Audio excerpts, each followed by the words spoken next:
Bonsoir, bienvenue sur la Libre Antenne, comme tous les soirs, de 21h à minuit sur metatv.org. Ce soir, nous accueillons des invités très spéciaux. On a Jacques et Brigitte avec nous. Donc, Jacques et Brigitte, comme nous l'avons annoncé en fait sur la publication, vous êtes témoins, si j'ose dire, directs de l'affaire Amis de Lisa. Donc, vous êtes les grands-parents, vous êtes les parents de Sophie, la maman de qui on a enlevé les enfants.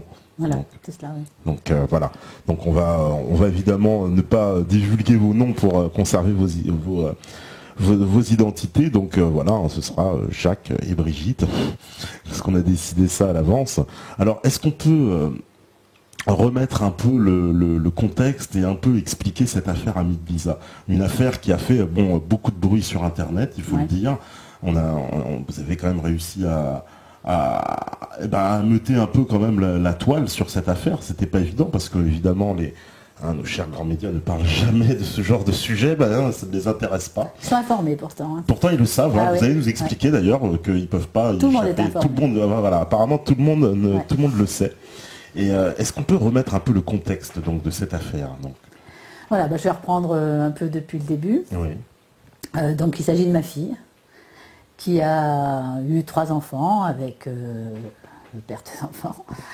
Dès le moment où elle a été enceinte du premier enfant, donc en 2000, le père, ça a commencé à devenir insultant, méchant. Puis elle a cru que ça allait s'arranger. Donc voilà, je suis intervenue aussi pensant que, pour sa défense à lui, en me disant, une femme enceinte, peut-être qu'elle est capricieuse, peut-être que soit gentil avec elle, oui, d'accord. Puis finalement, rien n'a changé. Néanmoins, ils ont eu un deuxième enfant. Et puis ensuite, ils étaient en Dordogne, et alors que nous habitons dans le midi de la France. Et finalement, quand il n'a plus eu de travail, il a dit, écoute, si tu veux, on retourne où tu es, près de Saint-Tropez, on redescend dans ta région. Donc elle était d'accord. Ils sont venus, elle a eu un poste de professeur de français et de latin dans un collège privé. Et puis lui, finalement, a trouvé du travail, il est maçon, il est un très bon maçon, très bon travailleur. Et donc, voilà, ils se sont installés, puis elle a eu le 3e enfant. Et les insultes devenaient de plus en plus nombreuses, des gestes aussi, des violences physiques. Donc, elle a porté plainte pour que ça se calme, pour lui faire peur un petit peu. Pour qu'il elle tenait à lui, elle l'aimait, elle a 3 enfants. Donc les plaintes ont toujours été classées sans suite. Donc lui s'est senti de plus en plus fort. Et puis un jour, le dernier, chaque enfant, ils ont 1 an de différence entre eux. Elle les a tous les 3 nourris à l'été. Et puis quand le 3e avait 7 mois, c'était donc en février 2005, un soir, il rentre, un vendredi soir, et il fait une histoire, il crée encore une histoire, et puis il dit, puisque c'est comme ça, je m'en vais. Et puis il prend un sac de voyage, il met des vêtements dedans, et il s'en va. Moi, j'habitais à 100 km de là, ma fille m'appelle, et elle me dit, il est parti. Je dis, comment il est parti? Elle dit, oui, il a quitté la maison. Je dis, ah bon? Je ne comprenais pas. Et puis, je me suis dit, à la limite, tant mieux, parce qu'elle ne pouvait pas le quitter. On ne peut pas, avec 3 petits-enfants en bas âge, elle avait besoin de lui, elle ne se voyait pas toute seule. Donc là, c'est lui qui part, ma foi, tant pis. Alors, je me suis dit, écoute, c'est peut-être une bonne chose. Néanmoins, à 2h du matin, il rentre. Enfin, il reste à la porte et il est complètement ivre. Et il menace tout le monde de mort, carrément, il veut les tuer, etc. Enfin, il est complètement... Donc elle est complètement apeurée. Elle appelle la gendarmerie. Quand il voit que la gendarmerie va arriver, il s'en va. Et moi, elle nous appelle, donc on arrive 1 heure plus tard. Et puis on reste avec elle. Et 1 heure plus tard, il revient à nouveau, en menaçant de nous tuer si on n'ouvrait pas la porte, etc. Les enfants se sont réveillés, enfin la petite fille est née, sont réveillés, il l'a fait pleurer, il faisait des menaces, enfin bon. Voilà, l'affaire se passe, ils se séparent à ce moment-là. C'est-à-dire que ma fille veut plus rester avec lui. Et moi, je lui prête un appartement pour qu'il ne soit pas à la rue et qu'il laisse ma fille tranquille, pour qu'il ait le temps de se retrouver, de trouver quelque chose pour se loger. Donc il va rester dans mon appartement jusqu'à la fin juin, donc on est en février 2005, jusqu'à fin juin, il est logé. Et à partir de juin, il trouve un mobil-home et il pense que ma fille va reprendre la vie commune avec lui. Là, il n'en est pas question. Et donc, fin juin, il retourne dans la maison où elle est avec les enfants. Il s'installe carrément. Et elle voit qu'elle va pouvoir rien faire. Elle arrive à lui faire partir pour faire des courses. Pendant ce temps-là, elle m'appelle en me disant, voilà, il ne veut plus partir d'ici, qu'est-ce que je fais? Je dis, bah écoute, t'as qu'une seule chose à faire, tu prends un biberon, une couche et tu pars avec tes 3 enfants. Parce qu'il était de nouveau menaçant, puis il allait la violer, hein, ça c'était clair. Donc elle est partie, elle est allée à la gendarmerie. Et puis le gendarme lui a dit, mais écoutez, la prochaine fois, on va vous trouver par terre, hein, vous allez y passer, il ne s'arrêtera jamais. Donc quittez-le, vous n'avez que ça à faire. Donc moi je suis venue avec mon mari la chercher à 11h du soir. Et puis voilà, on l'a hébergée, etc. Au mois de septembre, elle pensait pouvoir récupérer sa maison. Et lui, il avait subtilisé la clé à la femme de ménage qui était venue faire les travaux. Et il s'était installé de nouveau dans la maison. Donc elle arrive avec ses 3 enfants et ben, impossible de rester. Elle est repartie. Donc elle a été hébergée par des gens dans la famille au centre de la France. Et puis finalement, quand il s'est aperçu que elle ne revenait plus, il lui a dit, bon, en fin janvier 2006, il lui a dit, bah écoute, voilà, j'ai trouvé quelque chose, tu peux revenir. Donc elle est revenue. Entre-temps, il y a elle avait saisi le juge aux affaires familiales pour qu'il ait un droit de visite et d'hébergement et pour qu'elle ait aussi une pension alimentaire. Donc elle a obtenu tout ça. Et comme elle n'habitait plus dans le Midi, le juge lui avait donné 3 semaines de vacances pour le père, pour les vacances de Noël. Ma fille était un peu gênée parce que le petit, qui avait 7 mois au moment où le père est parti, arrivé fin décembre, il avait plus de souvenir du tout de son père. 3 semaines séparée de sa maman alors qu'en plus elle l'allaitait. Elle a demandé à la juge de ne pas faire ça, la juge n'a rien voulu entendre. Donc elle a essayé de s'entendre avec le père pour qu'il ne prenne pas l'enfant si longtemps sans elle. Il a fini par accepter avec beaucoup de difficultés qu'elle vienne, donc il prenait les 2 aînés, et elle est venue, elle est allée le voir où il était en Dordogne pour les vacances, avec le 3e, qui était un bébé, hein, qui avait à peine 1 an. Et là, elle n'a pas trouvé d'hôtel pour passer la nuit. Donc il lui a dit, bah écoute, t'as qu'à y rester ici dans la maison, il a une maison avec un étage, tu qu'à dormir là dans le salon et pas de problème. Finalement, à 3h du matin, il a voulu la violer. Donc là, c'était un sacré choc, elle s'est débattue pendant 20 minutes. Finalement, le lendemain, elle est restée toute seule, elle s'est demandé ce qu'elle devait faire. Puis elle s'est dit, quand même, faut que ça s'arrête. Donc elle a porté plainte pour que ça s'arrête et puis que ça ne puisse pas se reporter sur d'autres personnes non plus. Là encore, classement sans suite. Mais néanmoins, en février 2006, quand ma fille est retournée sur Saint-Tropez, le père dans la maison donc, avait préparé le dîner, on a tous dîné ensemble, et il redemande à Sophie de reprendre la vie commune. Elle lui dit, bah non, après ce qui s'est passé en décembre, je peux pas. Alors il commence à nier, et puis non, Sophie là le regarde dans les yeux, elle dit, tu peux nier? Et elle lui rappelle ce qui s'est passé. Et devant nous deux, il reconnaît qu'effectivement, il s'est conduit comme un crétin et qu'il regrette, etc. Bon, voilà. Là-dessus, le temps passe. Il peut voir les enfants un week-end sur 2. Ma fille, de toute façon, parfois, quand elle a besoin de faire garder ses enfants, elle propose d'abord au père, s'il les veut. Donc, ça se passe bien. Et puis, quand il y a des fêtes, des anniversaires, des fêtes, on a même eu l'enterrement de ma mère, il est venu. Enfin, il a été invité à chaque fois qu'il y avait quelque chose de familial. Voilà, pour que les enfants ne se rendent pas compte qu'il y avait une séparation des parents. Et puis, il s'est trouvé qu'en 2006, ma fille a fait la connaissance de quelqu'un. Et les sentiments étaient assez réciproques. Et l'année suivante, il a appris par la sœur de cette personne qu'entre eux deux, c'était sérieux. Et là, il a dit, ça passera pas. Mes enfants ne seront jamais élevés par quelqu'un d'autre et je te pourrirai la vie. Tu ne te referas jamais ta vie avec personne. J'ai dit, bon, c'est des paroles. Et puis, on arrive au mois de juin 2007. Et là, il dit, si tu ne reprends pas la vie avec moi, je te prépare une vengeance, tu peux pas savoir. On se demande ce qu'il peut faire, on ne comprend pas. Hein. Et puis on arrive au mois de septembre 2007. Là, il continue, il a même prévenu pas mal de gens qu'il allait se venger et qu'il avait trouvé quelque chose qu'on ne peut pas imaginer.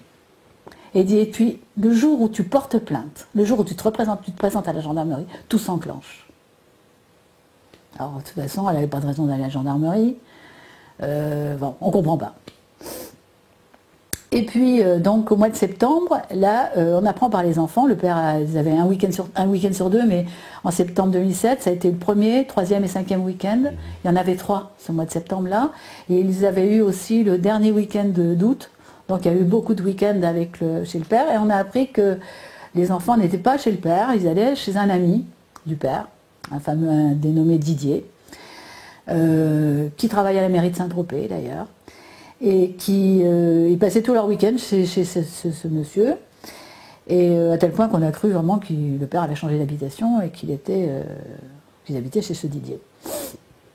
Finalement non, mais on a appris par les enfants que le père faisait une cuisine, puisqu'il est maçon, il rend beaucoup de services à beaucoup de gens. Et donc, voilà, il leur faisait une cuisine, donc ils travaillaient là tous les week-ends. On arrive au 7 octobre 2007. Les enfants vont chez le père du samedi 14h jusqu'au dimanche 19h. Les trois enfants rentrent chez leur père. Seulement les 2 garçons reviennent et la petite fille est gardée dans les bras par le père. Ok. Et puis elle revient, elle reste en bas, on a un escalier, elle revient, elle ne veut pas rentrer. On dit mais Margot, qu'est-ce qu'il y a? Elle monte l'escalier et là, surprise, on la voit dans un état de Elle était prostrée. état de choc. Les yeux globuleux, les yeux sortis des orbites, des poches sous les yeux, les cheveux complètement tout ébouriffés. Regard fixe, bouche ouverte, elle ne bouge plus. Vraiment, ça fait un choc. Hein. Et donc, ma fille lui dit, mais Margot, qu'est-ce que tu as? Qu'est-ce qu'il y a? Et là, la petite va se mettre dans les bras de sa mère. Et ce qu'elle ne fait pas, elle n'était pas plus trop de câlins, mais là, elle reste blottie dans les bras de sa mère. Et qui lui dit, ben Margot, qu'est-ce qui s'est passé? Vous étiez chez Didier? Oui. Et il est gentil, Didier? Non. Et il est gentil avec les enfants? Non. Bon, elle n'ose pas trop poser de questions. Et puis après un petit câlin avec sa maman, la petite veut prendre un classeur en plastique. Elle prend un stylo indélébile et là elle fait un dessin. Là, elle met Margot au centre. Elle écrit Margot. Elle est rentrée en CP, elle savait comment ça, elle savait écrire. Elle a fait autour un cercle avec 4 cœurs en angle. Sous ce dessin, elle a fait un genre une montagne avec le sommet qui rentre dans Margot. Et puis elle fait une montagne avec la pointe en bas au-dessus d'elle. Et là, elle nous dit, ce qui rentre dans Margot, c'est papa, et au-dessus, c'est maman. On ne comprend pas le dessin, là, à ce moment-là. Les enfants, la nuit, font un énorme cauchemar. Ils hurlent, ils n'arrivent pas à dormir. Enfin bon, on est assez étonnés. Le lendemain matin, les garçons disent à leur mère que, finalement, Didier a embrassé Margot sur la bouche à la plage. Que papa était là et qu'il n'a rien dit. Donc, je vais avec les 3 enfants voir un médecin traitant des enfants qui a l'habitude d'eux, pour qu'elle les interroge, on ne voulait pas nous le faire, on n'est pas des professionnels, donc on voulait que ce soit des professionnels qui s'occupent de ça. Donc on va voir le médecin qui s'aperçoit que tous les 3 sont en état de choc, assez grave, et qui donne 3 semaines d'arrêt d'école pour chacun, qui donne, sachant qu'il y avait 2 semaines de vacances qui allaient suivre ces 3 semaines, on arrivait aux vacances de la Toussaint, donc pour qu'ils soient avec leur maman, pour qu'ils soient... Alors, nous on ne voulait pas d'arrêt d'école pour la petite, elle commençait son CP depuis 1 mois, donc 1 mois et demi. Bon bah là, si, arrêt. Elle lui demande de faire un test HIV, donc elle avait des doutes. Et ensuite, elle demande aussi qu'il y ait une ordonnance pour qu'il y ait une aide familiale pendant 6 mois pour que la maman puisse passer tout son temps avec les enfants pour les remettre de leur traumatisme, on ne sait pas encore lequel.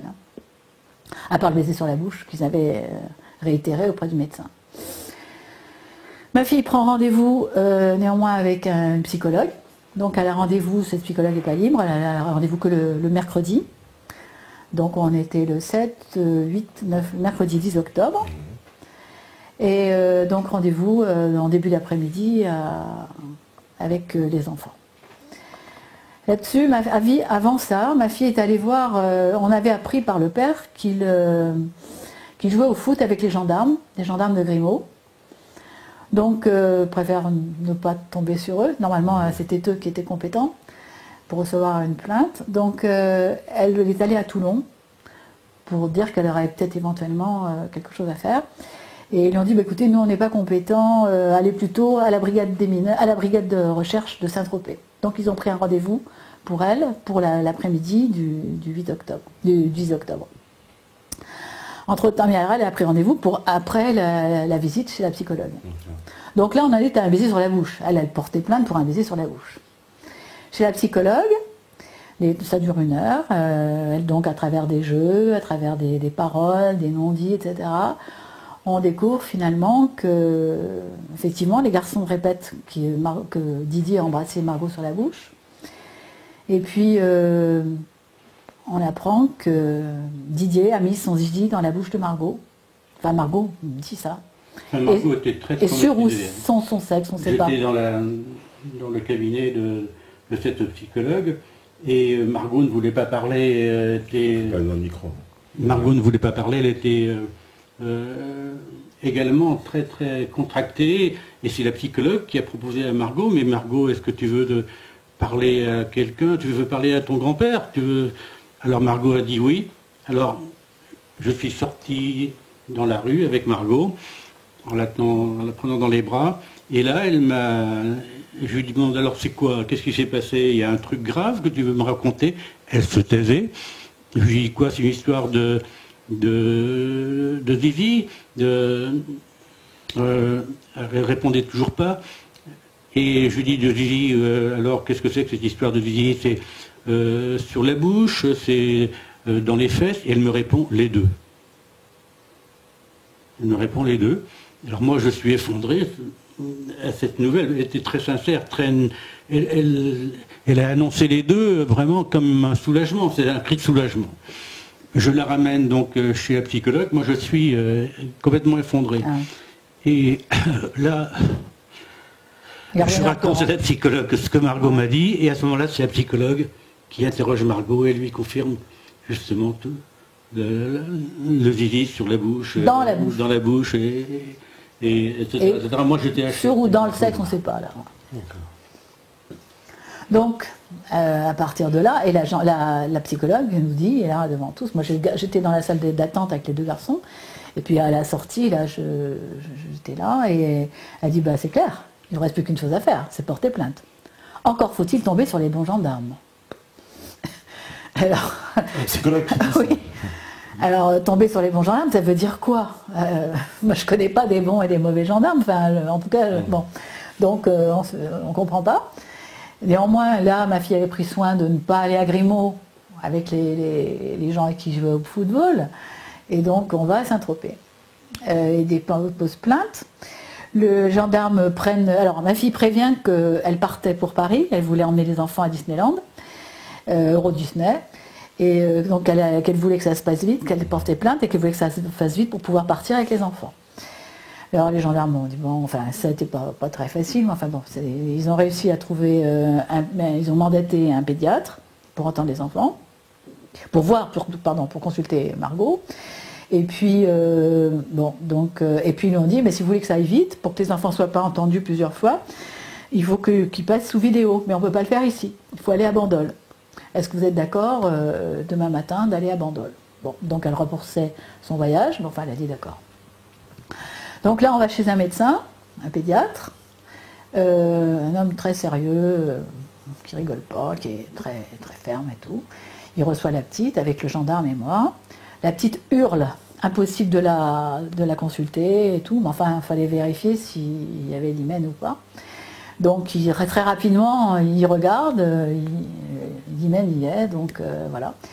Et lui, il va faire un certificat, enfin il va donc faire un rapport rapide pour dire qu'il n'y a pas de viol avéré, mais qu'en revanche, l'état de la petite est très troublé, un état psycho-affectif très troublé, et qu'il lui donne 8 jours d'ITT.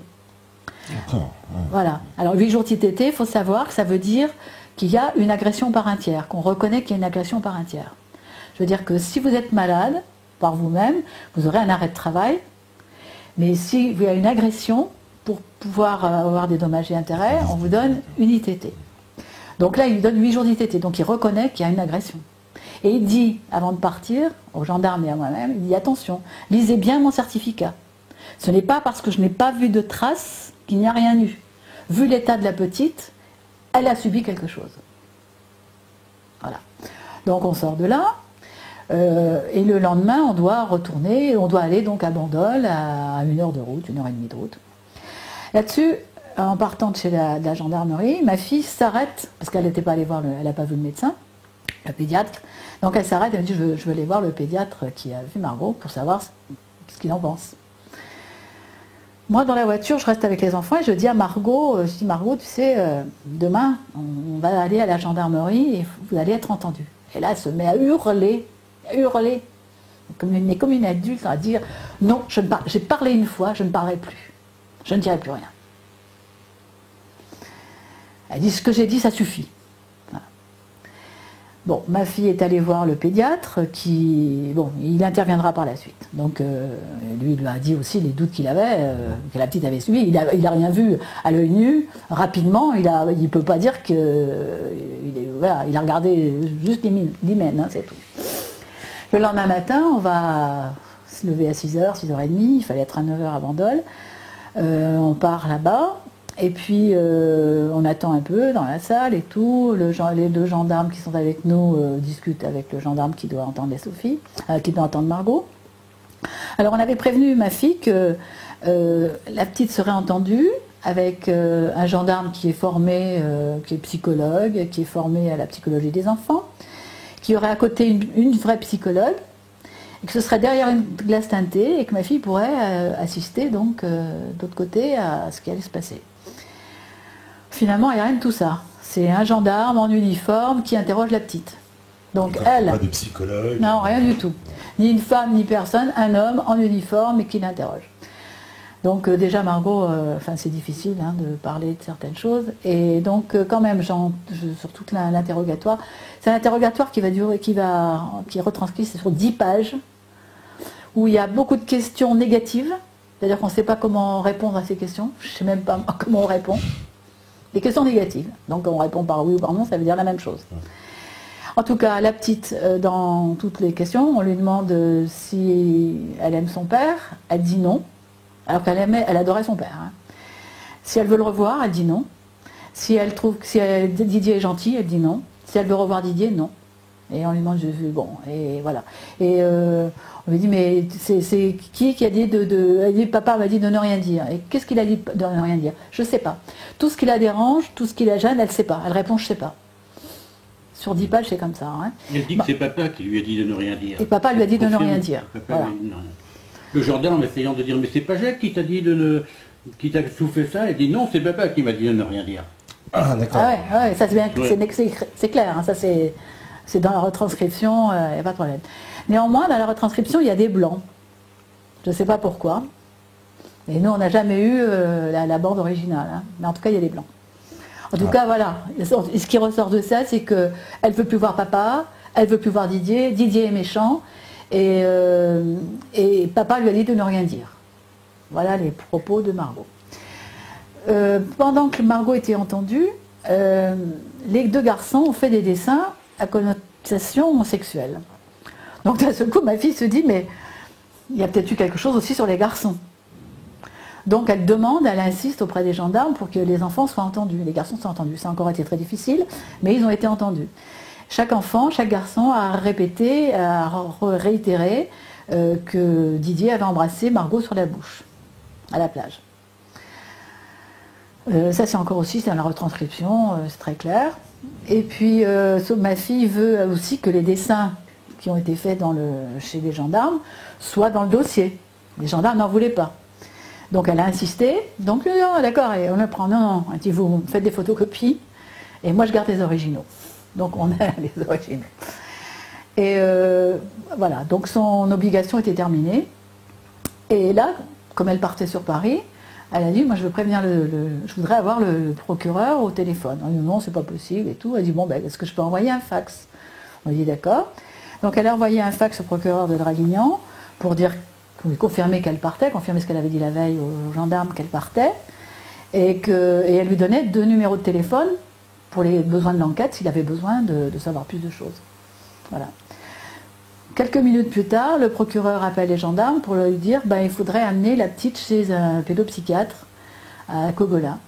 Donc, de nouveau la route, 1h30 de route, avec les enfants, pour aller à l'hôpital de jour pour voir un pédopsychiatre, Dr Bensoussan. Là-bas, on attend. Ma fille, il est 14h, ma fille exige quand même que les enfants puissent manger. Et depuis 6h du matin, ils étaient levés. C'était des petits, hein, 3 ans et demi, 4 ans et demi et 6 ans. Hein. Ah ouais. Ouais. Donc on a de force, on a pu obtenir un déjeuner. Et puis ensuite, la petite est entendue, est appelée par le médecin. Alors les gendarmes sont d'abord rentrés voir le médecin. Et puis ensuite, ma fille et la petite sont entendues, sont allées en consultation. Alors la médecin a reçu d'abord la petite toute seule. Elle lui a... elle posait des questions, tout paraissait normal. Et puis ensuite, elle reçoit ma fille, et elle commence à lui poser des questions sur son enfance, si ses parents se sont séparés ou pas, ce qu'elle a vécu dans son enfance, pas mal de questions. Ma fille dit, excusez-moi, mais vous êtes qui?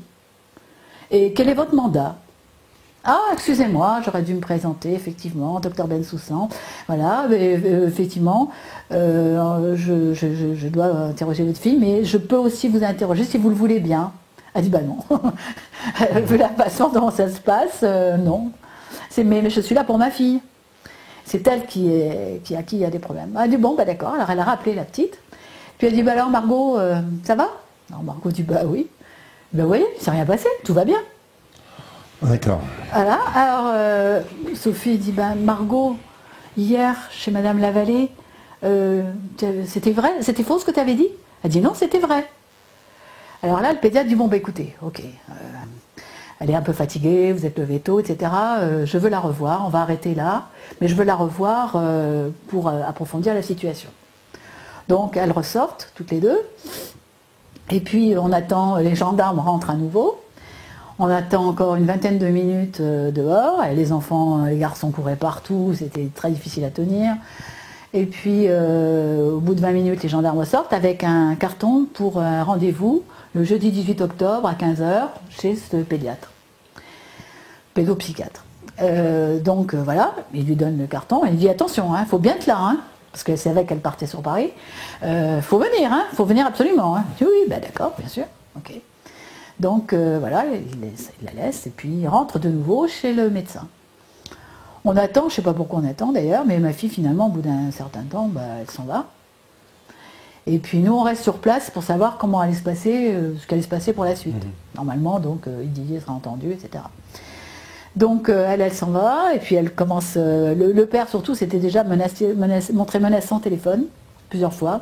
Dès le matin, on ne savait pas pourquoi, mais il savait que les enfants n'étaient pas à l'école. Alors, il ne s'est jamais occupé de l'école.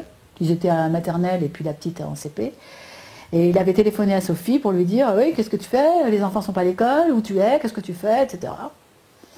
Donc, elle n'a rien dit, on ne sait pas pourquoi. Et puis là, le soir, il allait quitter, il allait rentrer de son travail, et elle avait un peu peur quand même. C'était déjà très menaçant. Elle avait prévenu déjà les gendarmes qu'il s'était montré menaçant. Donc là, elle me dit, j'ai pas envie, il va rentrer, il va revenir là bientôt. Donc elle partait. Donc le truc, c'est qu'elle partait sur Paris et que le premier hôtel qu'elle trouverait, on se rejoindrait. Donc nous, on attend les gendarmes, là, à la sortie de l'hôpital. Ils sortent au bout de, je sais pas, au moins encore 20 minutes. Fou. Ils étaient fous. Les Où sont gendarmes. Où Les sont gendarmes les étaient enfants? Mais complètement fous. Je me suis dit, mais attendez, dans quelle affaire on est là? Oh ouais, où elle est? Où sont les enfants? Elle est partie. Mais elle aggrave son cas. Je me suis dit, mais attendez, mais on n'est pas mesrine, nous, qu'est-ce qui se passe? Ah oui, oui, attendez, j'appelle le procureur. Il appelle le procureur, là, ils étaient tous... et oui, le procureur est chaud-bouillant. Je me suis dit, mais attendez, mais calmez-vous. Qu'est-ce qui se passe? Alors, finalement, il se calme et puis il dit, bon, écoutez... dès que vous avez votre fille au téléphone, vous lui dites il faut absolument qu'elle passe à notre gendarmerie. Je dis, bah, d'accord, pas de problème. Je dis de toute façon c'est bien. Je dis moi j'habitais à Toulon, elle est à Saint-Tropez. Je dis c'est bien, moi je suis là à Toulon, je suis là à Saint-Tropez donc je pourrais me garder mes petits enfants. Il n'y a pas de problème, vous pourrez, elle viendra. Ah non, il faut qu'elle vienne avec les enfants. Pourquoi venir avec les enfants? Qu'est-ce qu'il a besoin de 3 bouts de chou s'ils ont besoin de voir la mer? Donc, je comprends pas trop bien. Enfin, en compte. Venir pour dire quoi? Parce que la plainte qu'avait posée Sophie suite à l'invitation de la psychologue Madame Bensoussan, c'était contre un ami du père. Ah non, attends. Puisqu'on ne savait pas contre qui c'était. Et les gendarmes avaient remis un carton pour 8 jours plus tard. Et Sophie était libre. Donc, pourquoi d'un seul coup fallait-il que... Voilà. Tout était terminé normalement, il y avait plus rien. Et ils n'avaient même pas demandé d'attendre, ils lui ont dit voilà, le carton de rendez-vous, surtout venez. Là ils ont insisté effectivement, surtout vous venez. Elle a dit bah oui bien sûr, voilà c'est tout. Donc là, voilà, ils me font toutes ces histoires, ils s'en vont. Moi ma fille me téléphone, je suis encore à la sortie de l'hôpital, là, ma fille me téléphone, elle me dit écoute, est-ce que tu pourrais retourner chez le médecin dans son cabinet car j'ai perdu j'ai dû oublier un de mes 2 téléphones. Donc je lui dis d'accord, ok. Je retourne, je vais à l'intérieur. Et puis j'entends que le médecin est au téléphone et je vois qu'elle est j'entends qu'elle est au téléphone avec le procureur. Oui, monsieur le procureur, etc.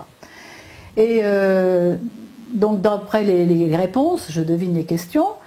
Le procureur lui demande est-ce que quelqu'un est au courant de cette affaire? Et elle dit oui, Madame Lavallée. Et elle lui dit est-ce que je lui demande son rapport? Et là, j'apprendrai par la suite, par Madame Lavallée et par le docteur Bensoussan, qu'on lui a demandé de téléphoner à Madame Lavallée, à la psychologue, de ne pas faire de rapport tant qu'on ne lui demanderait pas. Alors je peux vous dire tout de suite qu'on ne lui a jamais demandé son rapport. Donc voilà, donc j'entends ça.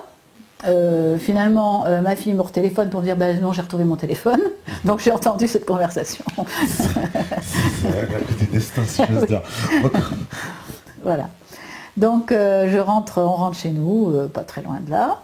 Et puis 1 heure plus tard, les gendarmes me téléphonent en me disant on peut venir, je vous vois? Je dis bah oui.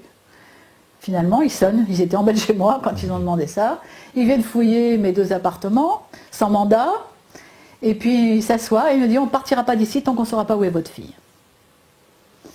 Je sais pas, je m'en fous.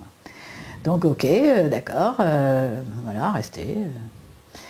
20 minutes plus tard, ma fille me téléphone et me dit je suis à l'hôtellerie de la Sainte-Baume, à Saint-Maximin. On a trouvé 2 chambres pour la nuit, etc. Donc on dit bon ben d'accord. Et moi je répète tout fort, mais de toute façon ils étaient tellement insistants et je voulais pas leur cacher de choses. Je répète tout fort, hôtellerie de la Sainte-Baume. Eux immédiatement, les 2 gendarmes immédiatement téléphonent à des collègues pour vous dire hôtellerie de la Sainte-Baume, etc. Et puis 10 minutes, il reste toujours sur place, il reste là. 10 minutes plus tard, une religieuse. Alors, il faut savoir que l'hôtellerie de la Sainte-Baume, c'est un hôtel qui est au pied de la grotte où Marie-Madeleine serait venue en France à l'époque de Jésus. Et donc, cette hostellerie, c'est un hôtel-restaurant, qui est tenu par des religieux, soit par des femmes, soit par des hommes. Là, en l'occurrence, c'était des religieuses. Actuellement, ce sont des bénédictins, etc. Donc là, une religieuse me téléphone et veut me demander à quelle heure on vient pour le dîner. Tous les 2 avec nos bagages. J'ai pas le temps de répondre.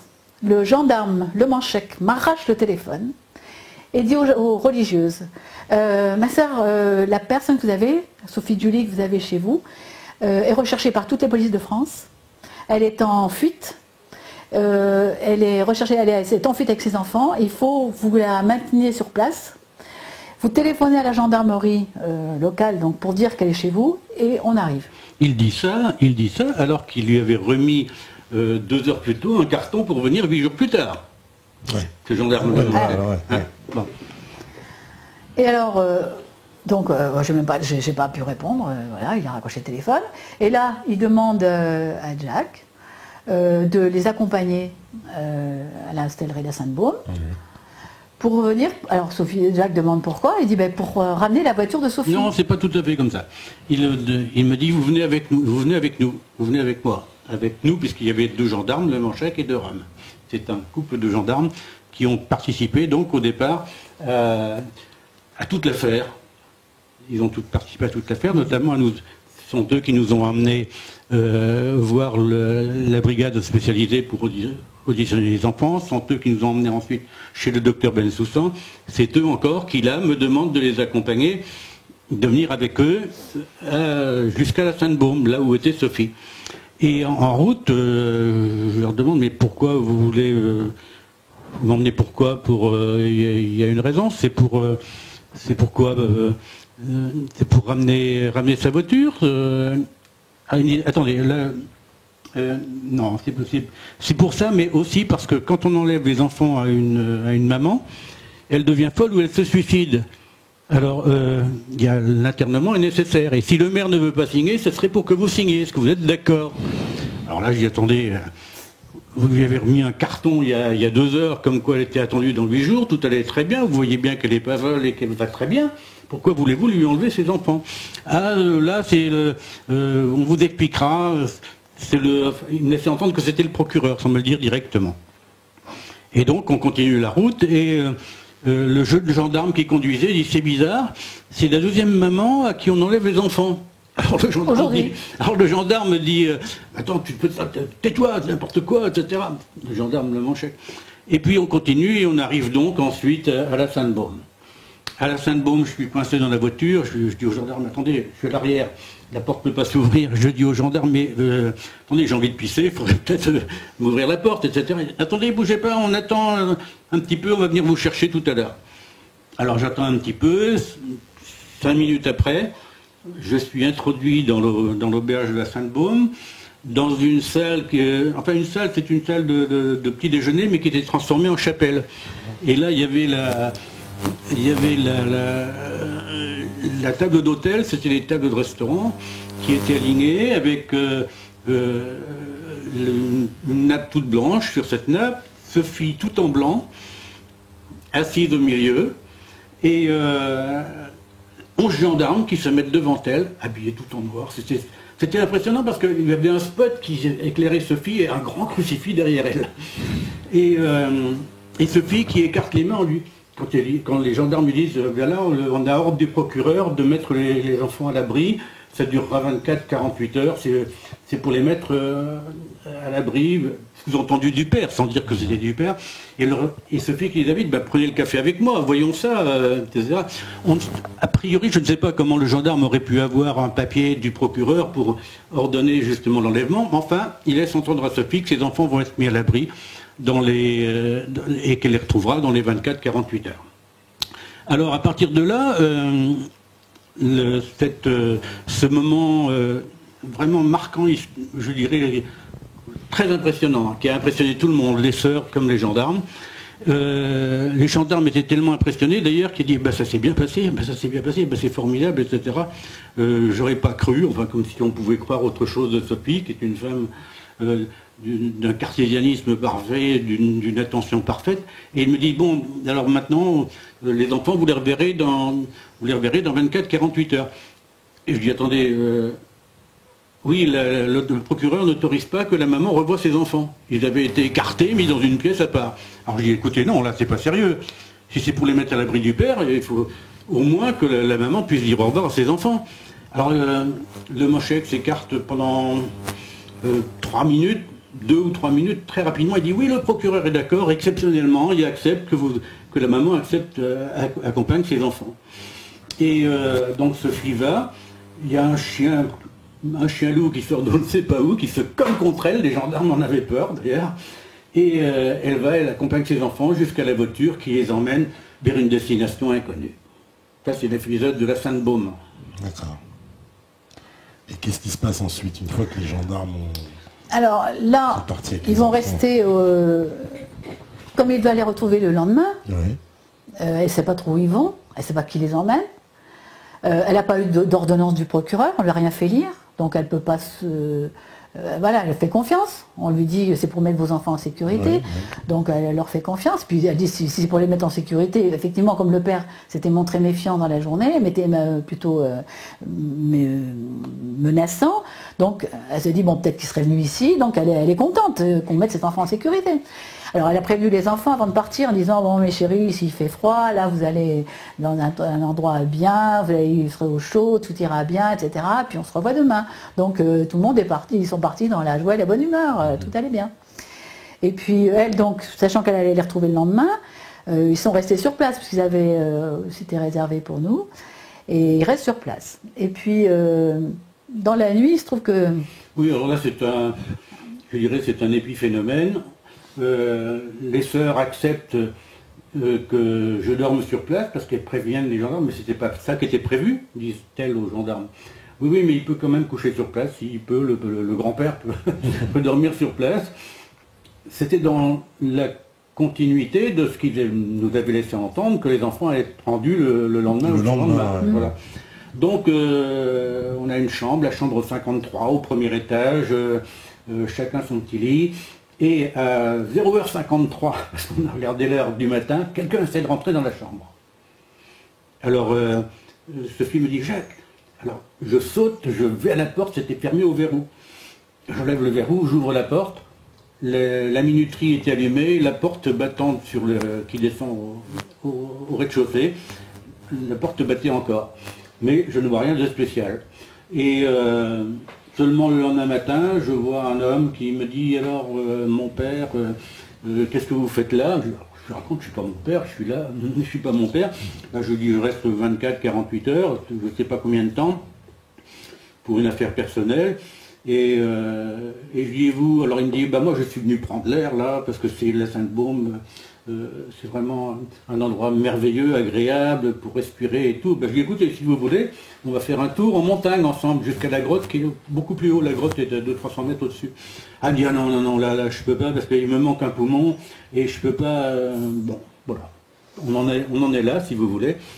Et cet épisode avec cet homme en bleu, après, se complique un petit peu parce que je déjeune avec Sophie. Et je retrouve l'homme en bleu, et je retrouve les sœurs de la Sainte-Baume, les sœurs qui accueillent, et je leur dis écoutez, est-ce que je peux dormir la nuit prochaine, puisque les enfants vont être rendus dans 24-48 heures. Ah mais non, c'est pas possible, c'était pas prévu comme ça.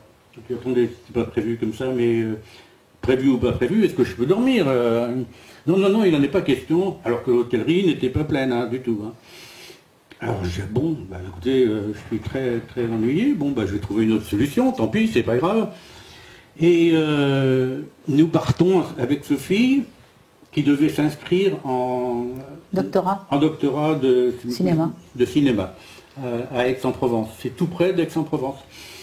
Et partant sur la route, je trouve sur la route l'homme en bleu qui me dit ah non, d'abord, j'ai oublié un moment, un événement, il nous dit, écoutez, si les sœurs ne peuvent pas vous loger, moi je connais une auberge très très bien, elle est à 500 mètres d'ici, c'est bien, c'est même mieux qu'ici, c'est pas cher, moi je me suis trompé hier, je me suis rendu à cette hôtellerie, et en fin de compte, parce que je n'avais pas vu l'hôtellerie de la Sainte-Baume, je suis allé à cette auberge, c'est mieux, c'est bien, il y a de la place, c'est bien, tout.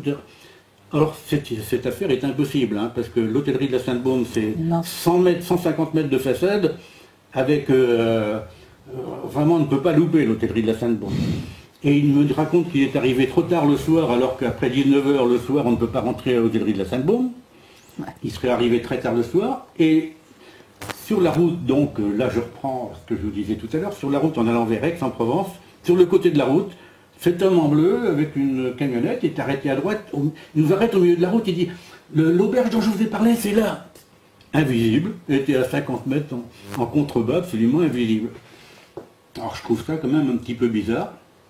Et je vais avec dans cette auberge, je suis accueilli merveilleusement bien, est-ce qu'il y a de la place? Mais oui, oui, il y a de la place. Et si on risque d'arriver un peu tard ce soir, parce que là on va à Aix et puis on revient, c'est pas un problème. Non, non, non, pas un problème, vous pouvez arriver quand vous voulez, il n'y a pas de problème. Bon, alors je dis à Sophie, c'est quand même anormal. Je repars sur la Sainte-Baume, sur l'hôtellerie de la Sainte-Baume, à quelques centaines de mètres. Et puis je dis, qu'est-ce qu'on fait alors Sophie maintenant?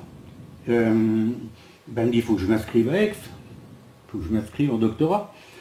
Alors, ben, on reprend la route, la petite route, c'est une petite route, hein. C'est pas une grande route, c'est une toute petite route. Et je dis, mais c'est moi qui conduis, là, et on va faire très attention. Et effectivement, je roule à 30-40 à l'heure, et au détour d'un virage, sur une butte à gauche, je vois l'homme en bleu qui est en train de, en plein cagnard, hein, de frotter le toit de sa voiture avec une femme à côté, portière fermée, etc. Ouh, je dis là, c'est quelque chose qui est tout à fait anormal. Qu'est-ce qu'il fait là? Qu'est-ce qu'il attend là? Alors qu'il aurait dû avoir une demi-heure d'avance sur nous par rapport à notre rencontre quand il nous avait signalé l'emplacement de cette auberge. Alors là, j'accélère au maximum et je dis première route à gauche, premier chemin à gauche, je prends premier chemin à gauche et je me retrouve au-dessus d'une route enlacée. 2 minutes après, sa voiture fonçait et elle est passée dans la route en dessous. Ah, d'accord. Et voilà. Et après, bon, les histoires rocambolesques, parce que c'est des histoires rocambolesques, mais absolument vraies, véridiques, c'est une autre histoire. Et donc, Sophie reçoit à ce moment-là un coup de téléphone de son amie, la sœur de son amoureux parisien, qui lui dit, les enfants, on les a. C'était possible parce que cette sœur de son amoureux parisien, elle était allée voir le docteur Couve, et le docteur Couve, grâce à qui d'ailleurs Brigitte, grâce à qui était maire de Saint-Tropez, grâce à Brigitte, lors d'un procès qu'elle a gagné pour lui, le docteur Couve avait vu cette femme, et nous on cherchait les enfants, on avait téléphoné entre-temps au docteur Couve, c'était possible qu'il soit à Paris. C'était pas impossible, si vous voulez. Donc Sophie, elle assure Sophie, oui, les enfants sont à Paris, viens, on va faire la fête, c'est terminé, l'affaire... Alors je dis à Sophie, d'accord. Eh ben, alors, juste avant de continuer, parce que là je vois que c'est l'heure de la pause, donc on va faire une petite pause et puis on revient juste après, comme ça vous allez nous expliquer la suite de cette histoire. D'accord. Donc la régie, je pense qu'elle est parée, c'est parfait. À vous, la régie, à tout de suite.